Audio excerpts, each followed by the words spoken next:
Hello, and welcome to Can't Find My Brain for the Fog with Kendra and Gina, discussing love, loss, and life after.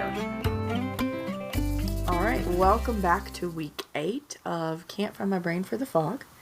Welcome. With Kendra and Gina. We are thinking this week we're going to talk about maybe words and meanings, hard words we don't care for, and kind of introduce some of the lingo. Yeah. Words that surround you when you lose someone. Yeah. Or absorb you. Yeah. So, and I tend to get on a little soapbox here for a minute because I am, my background is communications. I have degrees in that. So for me, I don't like trying to change words. I'm like, this is what society has determined words should be, so let's stick with it because we all understand the meaning. But I have found in a lot of these groups online that people want to change the words. They want to change the terminology because they don't like the meaning. And for me, the meaning is what the meaning is. The word sucks no matter what the word is, so It doesn't really matter if you change it. That probably boils down to every word we dislike is probably because we just dislike where we are in life right now. Right, we don't like the meaning of the word, so we think if we change the word, it'll make it hurt less. Yeah. This season and just sucks. Yeah. And sometimes it is valid. Like, sometimes we do need to change a word. Some words are just horrible words that we shouldn't use. But like the word widow, for example. We all know the word widow, but there are a lot of widows who hate that word. And I do not like that word. You do not. I admit that word is a gut punch, especially the first several times you use it, or hear it, or have to deal with it. It is a punch to the gut. Yeah. The first time you walk into a doctor's office and you have to write down single, married, widowed, divorced, like if it's not important, like if it doesn't matter to me significantly, I will still write married. I mean, I know there's times when you financially and things have to write widowed, but if it's a time, like if I'm in a group and somebody says, are you married or single, I'll write married because I feel that way. Right. I don't feel single, so single doesn't fit. Yeah, I don't feel single. And that is one thing that is hard because, like, when you're doing your taxes, for example, you can only file married or widowed one time, and then you're single after that. Oh, I didn't even know that. I'm pretty sure the first year you file widowed, surviving widow or something, and then after that, it has to switch to single. I guess I'm there. I just guess she never really said that to me. Yeah. I mean, it's not something I didn't have to tick a box. She must have ticked it for me. And that is tough. Like, yeah. And it is hard. And I guess you had mentioned changing, we talked about whether or not next of kin would fall under this topic. Yeah. I mean, it would fall under that because at the same time that you have to change your widow married status, you have to change that at the doctor's office. You have to change all these things. And so it's a gut punch. Yeah, I think for me, the reason I hate the term widow, I guess, is what it pictures in my mind. Like I said, truthfully, it goes back to the fact that I just hate where I am in my life right now. I hate the loss. But I see this picture of a woman in black sitting alone in the dark, and and I do feel like doing that sometimes, but I just feel like that's what people think of you when you think of widow. Right. I mean, I want to own all the grief because I want to own all the love, but I just hate that. The picture it conjures in my head is probably not the right picture. Right. So I may not be the right person to speak on that. But I don't know. I hate that. I just don't like that word. I think you're exactly the right person to speak on that because we are both proof that widow, traditionally people did think widows are elderly, and not knock on people who are, elderly, but we don't necessarily fit that typical image of I don't widows. know. I'm pretty elderly. Okay. How about, yeah. Well, you see. You're pretty active compared. I told Kendra earlier, I think of widow and I think of Mrs. Haversham in Great Expectations. The clock stopped.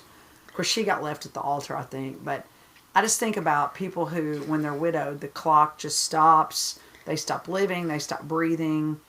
And while you want to do all those things, because your life does go on differently, but it does go on. And I just think of a widow, which is not probably right. A widow is definitely, most of the people out there writing online about, being widows, they're not stopping breathing. But I don't know, something about that word just says black.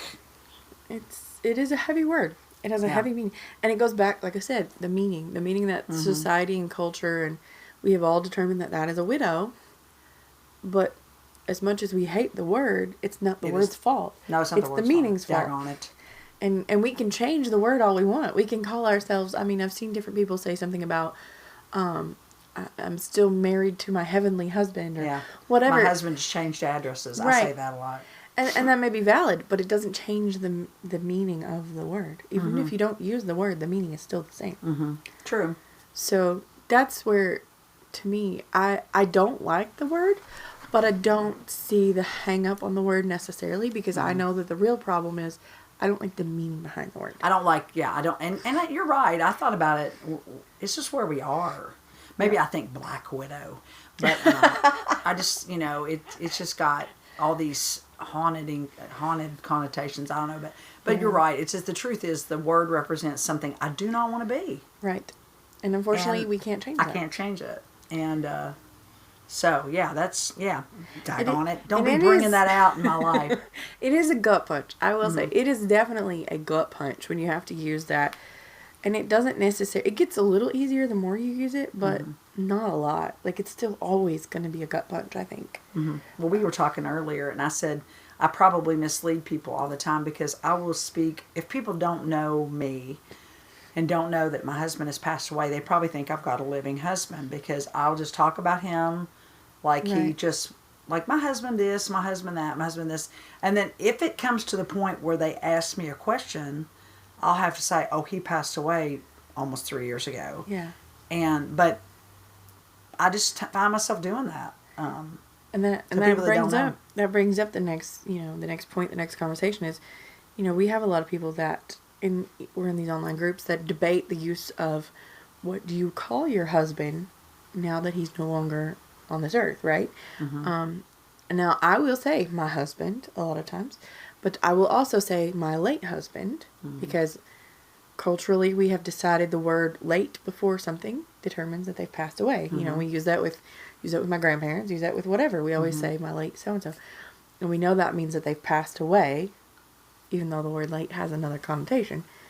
But a So lot of what's he people late for? right. But a lot of people also hate using that. And they'll refuse to use it. Like some of these women will say that they use heavenly husband or angel husband or I don't know what all the ones I've seen. I'm not sure Yeah. if you've I seen don't. others. I mean, I don't use. I know my husband is not an angel. Right. I don't agree He's with a the saint. theology. I mean, he was no saint, but he is a saint. I mean, he's in heaven, but I know he doesn't become an angel. He doesn't have wings. That's what I believe. I don't know. I don't think I've really termed him anything. I don't hate the term late husband. I just don't use it. Yeah. I don't use late. I just, like I said, I'm not in denial. For people that know him and knew him, Right. I talk about him and they know he's gone, but I'll tell stories about him. I don't necessarily I just say Tim, his name. And people that don't know him, like I said, I talk about him like he's still here until they press me on a question and I'll say, oh, well, he passed away. I've never really used the term late husband. I guess I don't hate it. Yeah. I just don't use it. I don't know that I use it in speak so much. I use it in writing references. Like, Yeah, I can see that. but I don't know that I use it in my word choice, like when I'm speaking about him. I will say my husband usually. Sometimes I think I do sometimes say my late husband or my husband passed away. Like I will say it that way. I think that's why I say more time. I'll speak to him in writing. It's always Tim, Tim. Yeah. But then if I have to say he's moved to heaven, I'll just say when Tim passed or when Tim died or when Tim changed his address or when Tim slipped the surly bonds of earth, as Ronald Reagan would say. I don't think I ever say late husband. I don't really have a hate for that. Again, I hate that we even have to be having this conversation. Right. I wish we were having a conversation about two living, breathing people. Right. And to me, they're still living, breathing people. Right. I mean, even though they're not. They're living, breathing through us and through the people that knew them. Yeah. And I think also it depends on the situation. It depends on the person you're with. It's not everybody's business that my husband is gone. Mm-hmm. But that said, we live in a small town, and I think most people who know you and I, unfortunately, already know. A lot of people know our stories already. That brings up a point that... Because we're not... Yeah, because we live in a small town, something that my friend... we were sitting on the porch one day, and my mailman comes up, and I said something about my husband passed away, and she goes, oh, don't tell people that. I did get a little bit fearful at first when so many people knew my husband passed away. Right. I'm not fearful, but there's so many predators out there who Right. take advantage, and that's a topic for another day Oh, about definitely. getting taken advantage of. But We definitely could talk about you do. that. There's a little bit of a fear on who might. I wonder about these widow sites, about people putting a lot of information online that we all know children can be traced through the internet. Oh, yeah. Very little information, and a really crafty predator can trace down your child. So why not with widows, some devious And human being? I do think that would be a good valid topic for down the road, because there's a lot of stuff coming out now about how people can track you just from a photograph. Right. So we Yeah. might get into that topic of security and safety, and some tips and some ideas and some ways, because I think we do see a lot of widows taken advantage of. And I did think, but I thought about that when Yeah. one reason why I don't make a public I Right. don't say he's dead, is I don't want that. I want to still feel that safe and security. That Right. that's a topic for another day. I do think that's valid. Unfortunately, I also think, in my case at least, where I live, we don't live in the exact same town, right? But where I live, most people already know. Like, I don't necessarily have people know where I live. People know. The people who don't know, that is a little different. And I don't just, I don't have a sign in my front yard that Yeah. says I'm it. thinking but- about somebody that would be devious. Not I don't I trust everyone I know. I'm saying about people you don't know, Right. that would be looking for that. Right. Just like they say when you go on vacation. Oh, yeah, I never Used to posted be they anything. would say, don't tell people you're on vacation. People case your house, things like that. And That's still a thing. That sounds like my friend said once, I got locks. I got a Ring alarm when Tim passed away. Totally off the subject, but I'm just saying. My friend said, "Are you really afraid?" I'm like, Yes. really, I'm not. But I just say it's in this world. It's better to be safe.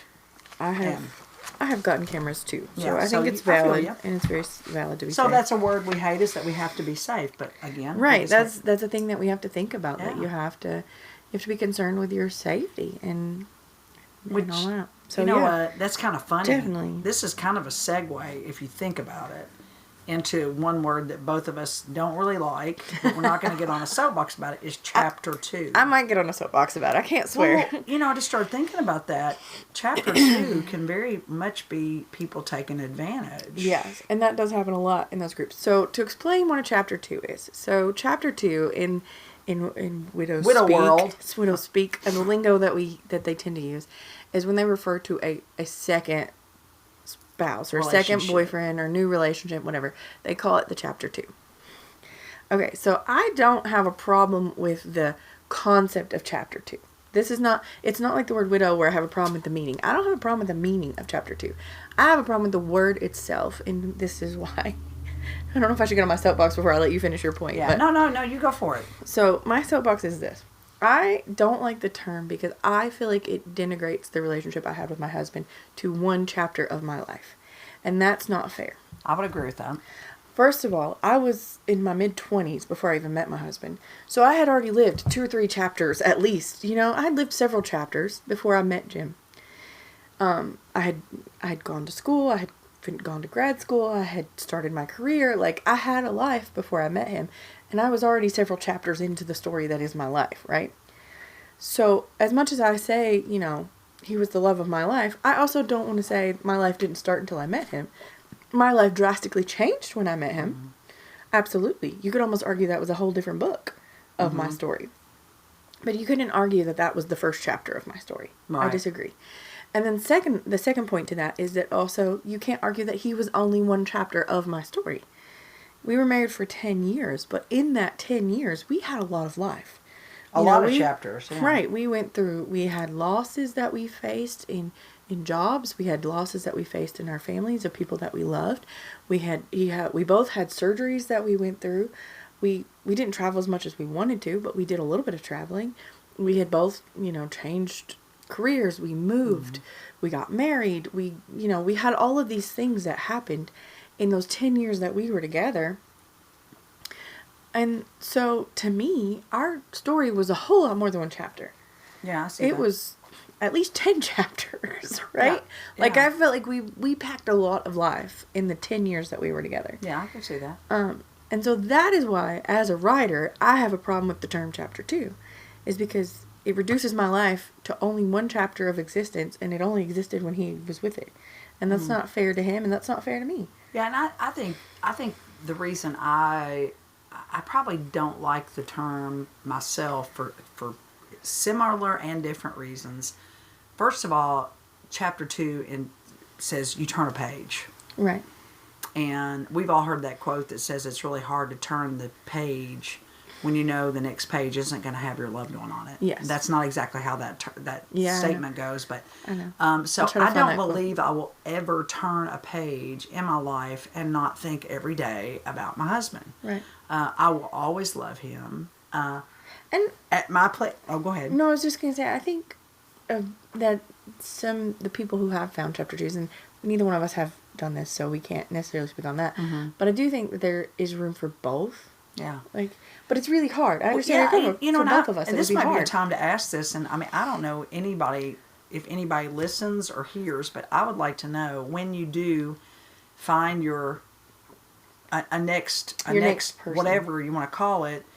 Like, I was just thinking, what do you do? I mean, do you take pictures down? In my mind, I'm still at that place where God would have to hit me on the head with a brick, and we've talked about this, to move into another, it would have to be another, I don't know if you're going to another chapter or what, but just me, chapter 2 is hard for me to accept because I'm like you. I lived a lifetime before I married Tim. I was 43, and so I have a lot of books Right. in the book. I'm like the Bible. I got lots of books in that book. But I don't think chapter 2 is I don't see a chapter 2 mainly because I just don't think I can see a chapter 2 for my life. That's just where I am now in my life. So I agree with you on that, and I think, I also think that goes back to my point of, to say that we only had one chapter of our life, and that was the chapter that was with our spouses, Right. is not fair to them, because we would not be the people we were if we hadn't lived the life before, right? Right. Like we both have said, us and our spouses each had their own journeys to go to. And he had a whole host of living before he met me too. Mm-hmm. He had been married and divorced and all these things. And if it hadn't been for living all those chapters separately, Mm-hmm. when we got together, our chapter would not have worked. Like, we would not have been able to write a chapter together. Well, or multiple chapters It's together. almost like saying that, yeah, I kind of get what you're saying. It just came to me, it's like you don't even have a book if you're not married. Right. And both of us have talked about that. We were single for a long time. Right. I was single a lot longer than you were, but I mean, I had a book before I even thought about being married. So maybe it's chapter 2 of the married book. Right. Yeah, and we've all said we don't begrudge anybody. I would really like to know, and I've asked ladies that have moved on and married again, and what does that feel like? And they all say it's very different. It's a very different love. Now, granted, some people did not have good marriages. I'm bowled over when I read some things, and I feel for these ladies who either found out their husband wasn't who they thought they were or whatever. But so I can see moving on and finding better. But in my life right now, I think if I found someone that intrigued me enough to even be thinking that, then I would feel like I was cheating on Tim. I think for me, it wouldn't feel so. I can see the cheating thing. I think I would have a hard time not playing the comparison game. I probably, yeah. And the comparison game would be Deadly. killer. It would Yeah. be killer to any relationship. So there's no way, I don't think there's any way a guy could compare. And if he could compare, then that's where the guilt would come in, because I would feel guilty that I even got it to the point where was he better than Jen? Like I would feel guilty even entertaining that thought. Well then, But I've never. You talked about getting hit over the head. I had to get hit over the head for the first relationship, so goodness knows I'd have to get hit over the head for another one. well, and I don't know if we've talked about this. I know I've said this to other people before, but Tim and I actually had conversations. He said I'm sure he was joking. He never knew that this was coming, but he said, if something happened to me, would you ever marry again? I said, well, it took me 45 years to find you. So maybe when I'm 90, Right. I mean, so, and by the time I'm 90, I don't guess it really matters. But, I know that you do get, which we're going to talk about at some point in time, you do get lonely. Yeah. I think you've got to be careful not to let loneliness make you make choices that are not good. Tim's favorite term was make good choices. Right. But I really think God would have to It would have bring to be, me something incredibly special. And he's going to have to work a miracle in me. That's all I say. He's going to have to work a miracle in me, because right now I'm just feel like I want to live my life loving this one man, even if he's not here. And that's lonely, but and I think too, the other point I have is, kind of to that point of, I had such a wonderful relationship with my husband that it would feel almost selfish of me to ask God to give me another one.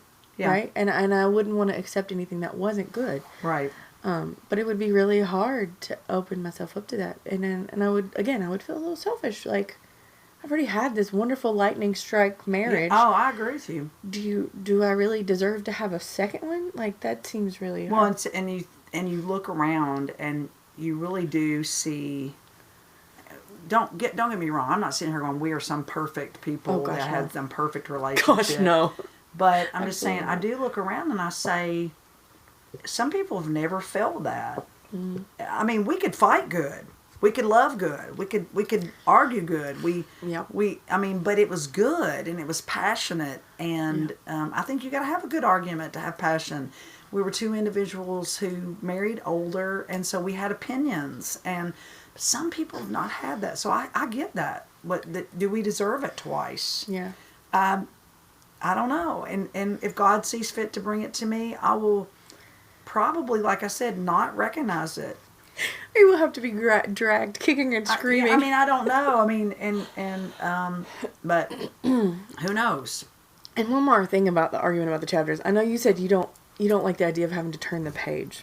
And I do think some part of my heart will always be in the chapters with Jim. Like, I think no matter if the page gets turned or not, it's like the story, the monster at the end of the book where you try to stop it from turning the page. I loved that book as a kid. I do think some part of me will still be in those chapters with Jim.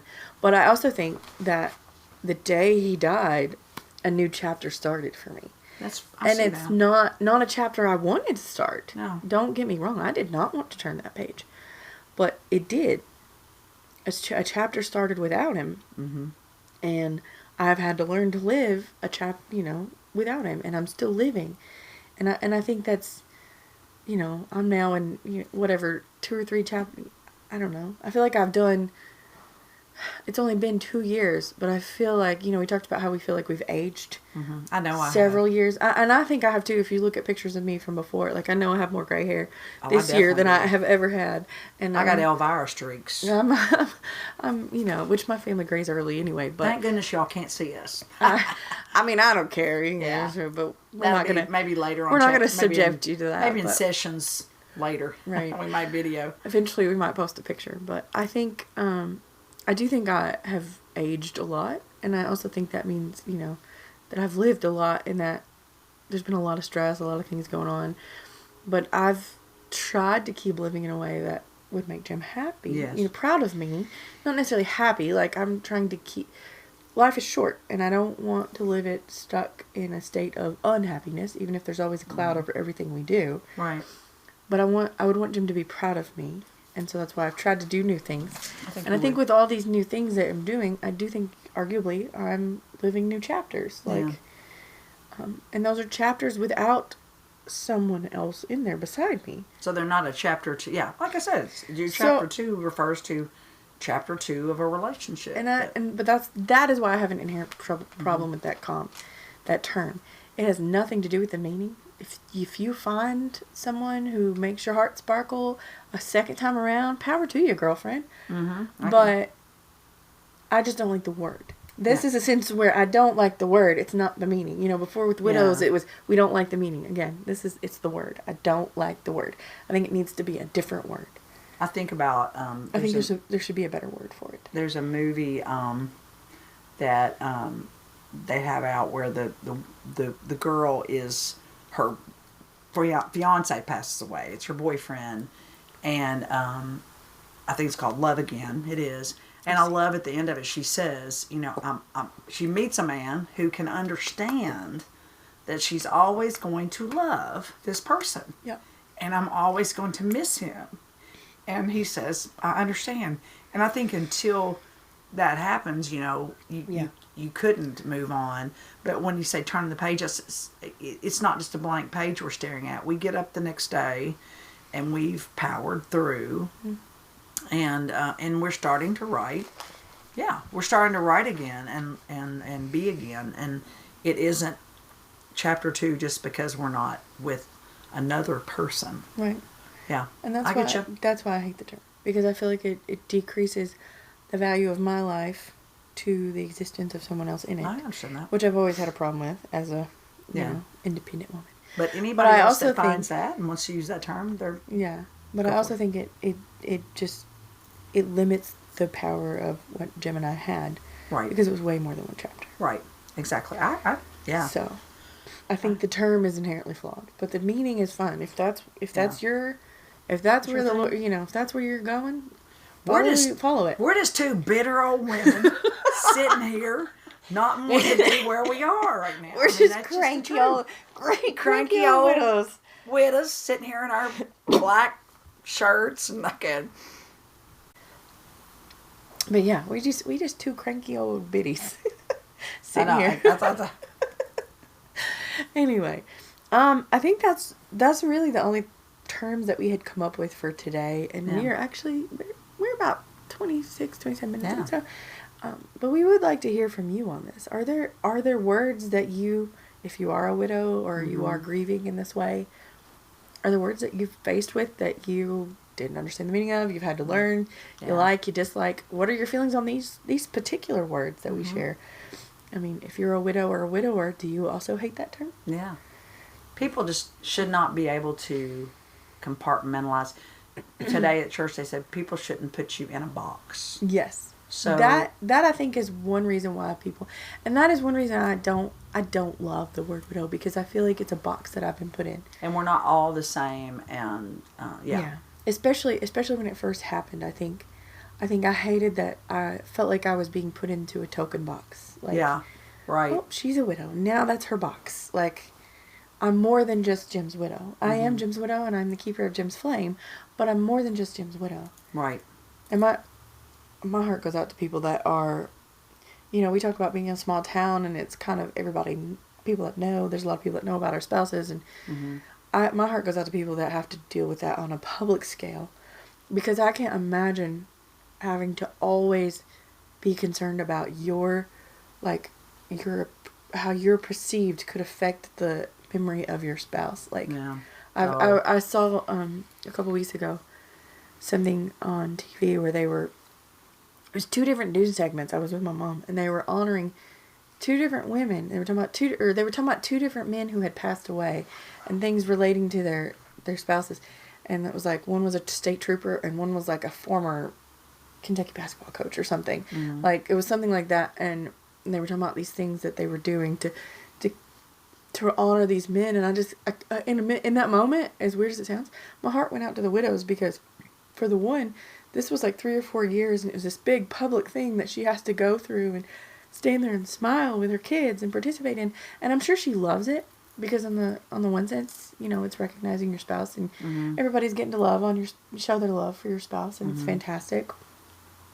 But for me, as an introvert who doesn't love being on in front of people, that would be exhausting. See, and I would probably... I would go home like drained. I mean, I am an extrovert, but to me, that's just other people loving. Yeah. And I don't necessarily have to be on, but that's just other people loving my husband as much as, well, they can't love him as much as I loved him, but they loved him. Yeah. And I love it if somebody would want to do that. Right. But yeah, I get you. I did. And Jim was recognized. There's a bicycle ride that some first responders and corrections and all these people get into, and they recognize people that have passed away. And he was recognized last year. And for me, it was kind of a stressful event. I didn't know a lot of the details, which was a big part of why it was stressful. It was a little bit chaotic in the upfront part. But it was it was really nice after I got there. Like, I really Right. appreciated it and I loved it. And it wasn't just about him because there was a whole bunch of people that they were like 12 people that they honored all together. And they would stop at the different like fire departments or Right, police stations. yeah. It was really nice. But at the same time, like, it's one of those things I built it up and it's stressful in my head. Like, Yeah. getting there, you know, like the big days that we talked about. And I got off topic, I guess. Well, a no, little bit. I guess it all But- boils down to everything we dislike, whether it be a word, whatever. It all just boils down to the fact that this is a time in life that we could not control, Right. and that we're in a place we don't want to be. And And we don't want to you can necessarily... use whatever words you want, and I'm not gonna like it Right. because I don't. And we don't necessarily want to be pigeonholed into that box. Yeah, we don't want to Like- be. We don't want to be in the widow box, Right. but we can. But we are, Well, we and are. we hate it. It's a box we have to check, and Yeah. it sucks. So let us know what you think. Right. We'd love to hear your feedback on these words. And again, we'd love to hear your ideas for more topics. So Yeah. share with us. Share with us on Instagram, on Spotify. And thanks for We'll see tuning you next in week. another week. And we'll see you next week. Thank you for tuning in to Can't Find My Brain for the Fog, discussing love, loss, and life after with Kendra and Gina. We hope you enjoyed today's episode and look for new ones each week. We're going to shoot for Mondays. If you would like to give us some feedback or maybe leave us a topic idea or question, you can find us on Instagram, Can't Find My Brain for the Fog, and we would love to hear from you. Thanks for tuning in.